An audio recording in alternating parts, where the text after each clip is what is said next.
So, our second round of guests for the evening, and not the Three Musketeers, we actually have with us, please welcome, the Three Wise Men. Thank you very much. Come on, guys, come on. They're just behind.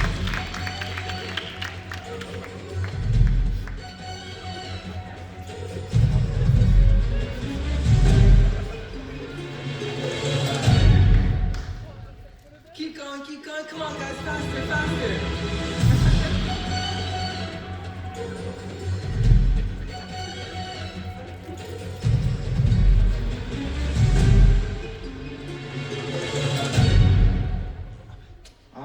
All right. Thank you guys. Whew, what a cast we got here, you know? You're also coming from the dead, aren't you guys? Yeah? Okay, thank you for having this, accepting my invitation, of course, you know, on this wonderful platform. Okay, Jasper, right? Yeah, that's you. Okay, Melchior. Yeah, that's you. Yeah. I always get mixed up between the two. Your name? Balthazar. Okay. That's it. Thank you. So, Three Wise Men, right? Well, more than three. What? More than 3 wise men? Are you serious? What do you mean? I don't know who told you we were only 3. They just made that up. We had the whole group with us. A big group with us. Okay, alright, well, that's something I need to really change in my knowledge. The more you know. Great, lovely stuff. Since you're only 3 here though, right? I'll just have to ask you, how are you 3 doing? All good, yeah? Okay. Actually, what do I call you? Magi's or kings? Please tell us, why did you bring us here? What's the point of all this interview? We are in duality, but we're not really kings. We're not the type of king you're thinking about. So just call us magic. Okay. I don't know if we can hear you, Jasper, so maybe we'll have to talk to our tech team to sort us out. I don't know. Right, team? Just flip the switch if you got it. Okay, all right. Right. Anyway, one thing I did notice about you 3 is that you're also different as a person. I do find that as a pleasant surprise. Please tell me, this is the question that I've been wondering all my life. Why are you guys called the wise men? Where are we? Is this a crowd of people looking at us? Listen, Melchior. Focus, please. Okay, I'm sorry, you're right. We need to focus and for real. No, you're correct. We should actually answer the question. Thank you. I've been waiting for this all my life. So, what are you actually going to answer? Well, we're actually going to say before we lost our focus, there's quite a few people here. We are wise, but we're wise because we do what other people don't do. Such as? Well, we search for the truth, We don't look for the worthless things in life. We look for the things that matter. Yeah, and being wise is richer than being rich and making foolish decisions. That's a good one, actually. Yeah, so, Yeah. Melchior, are you going to say something? I agree. Okay. No more to add. Yeah, nothing more? Okay. Well, see, when we found the star, we knew there was something special about it, a deeper meaning to be found related to it. It was just, the size, the splendor, it all added up. That begs the question. How did you know then the splendor of the star was something significant? Like, okay, you could have been talking about any other star, but why this one? Why did you trust it so much? You see, wise men are passionate to find the truth about life. And when we saw that star, we saw something magnificent. So we wanted to find out something more. And would you really go that far, no matter the cost? We could go very far, and no matter the cost, to find out the truth. For us wise men, that's very important. And if you don't know, we're educated specialists, astrology and that, Okay. So you could call us astrologists, I guess. Yeah, I think they already know that. How? Yeah, you're right, Melchior. Yeah, I think we already know that you guys are astrologers, right? Who knew that? Everyone? Yeah? Okay, all right. So, Right, and let me add to that as well. So, as specialists in astrology, we could understand that this star was like no other we've ever seen. It was so out of this world, and it felt like it was calling us to follow it. Oh, and we had prophets all like Daniel, Ezekiel, mainly Daniel, but we have his literature and in our libraries. I've read over them a few times. I got the impression that he's trying to foretell the future, and we understood that the star could be the sign we were looking for this whole time. okay. Well, you see, things kind of then took a turn. You guys came to Jerusalem, you went to the palace, and you met Herod. I mean, why Herod? Why did you go to Herod? Well, wasn't it an obvious choice? We thought we'd find a king in a palace, no? Okay, so you got there, right? What was Herod's reaction when you told him about a new king in town? Wait. Is he here? Oh, he's actually backstage, so he's next. Oh, Herod. He's a madman. He is indeed, based on what I know.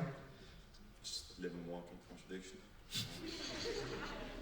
Okay, in what way is he a contradiction? He seemed to be interested in the newborn king. He even said he wants to worship him. But then his body language, it was all over the place. You could tell he had his own agenda. Okay, so that's good to know. So, okay, you guys had some suspicions regarding Herod. Alright, that's good to know. But when you left him, okay, you knew that he wasn't in Jerusalem. You knew that he was somewhere else. So how did you guys find the place that you need to find Jesus? Well, you remember the star, right? Okay, yeah. When we were about to leave Jerusalem, we could see the same star in the sky again. It wasn't visible to the regular eye, but to our special eyes, we noticed it. And it was obvious to us. From Jerusalem, it moved ahead of us, and we were able to follow it like a guide to our destination. And now that I think of it, I've never seen a star move like that in a specific direction. No, not quite. Honestly, it could have been more than a star. Perhaps an angel. Yeah, by the way, is there any food around? Yes. We'll get to that, but we have to finish the interview first, Melk. Yeah, please. So, about the angel theory, that's actually a good one, actually. I may have to research deeper, and we'll maybe chat backstage about that, but for next time, okay? We do come to a close, right? Obviously, we have to reach the story about Jesus. You know, when you met him, like, what impact did that have on you? We asked the shepherds before, we heard some pretty interesting answers. But you, wise men, what was it like for you? The moment I saw baby Jesus, my heart sank. Okay.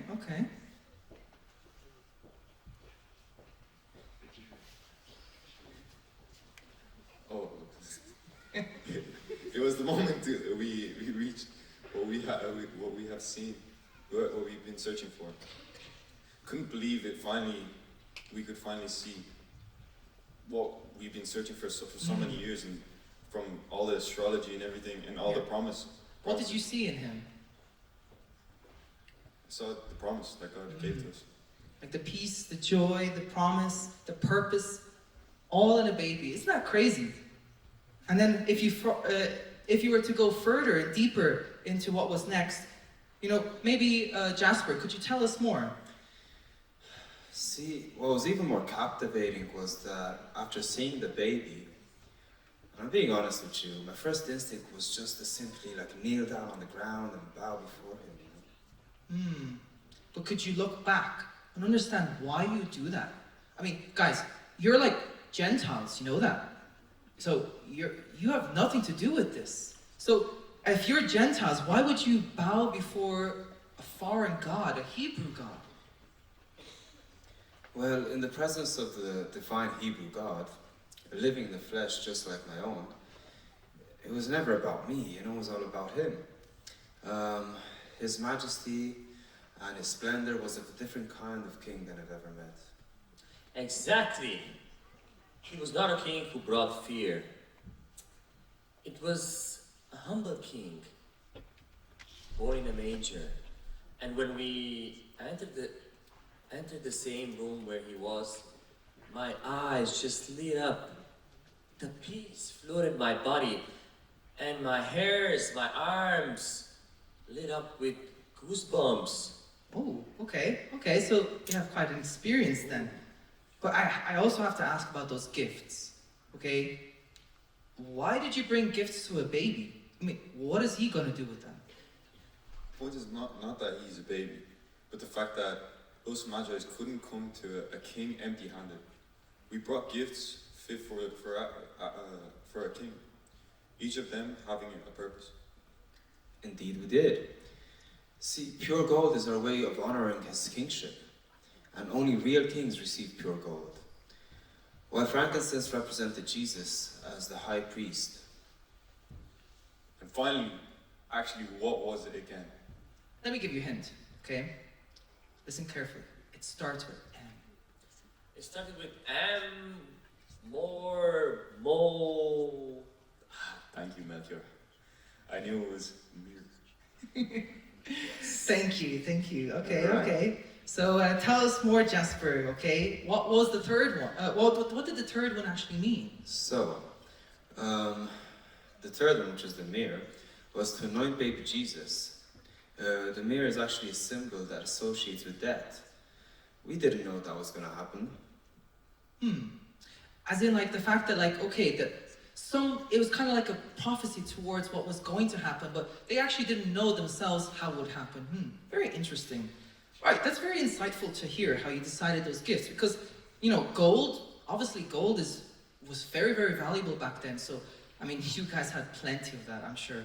But I'm afraid, guys, that our time is unfortunately up. Right, I just want to ask you though, did you guys enjoy it? Yeah, I think we had a good time, but just a lot of people. Yeah, thanks for having us. Where are we again? Yeah, we kind of enjoyed it, but just please tell me where the food is, and I'm out of the way. Melchior, look, calm down a bit. Please, yeah. You're gonna get your food, alright? But look, when you guys are gonna exit, please, just please, do not go that way. Okay? That's where Herod is. Over there, okay? Alright. Well, It's not the first time we've been told where Herod is, but thanks. okay. Just doing my job. So thank you guys, thank you to the wise men. I think they've done a good job. I love the style. Okay. They are indeed very wise. They are in unison, as all things should be.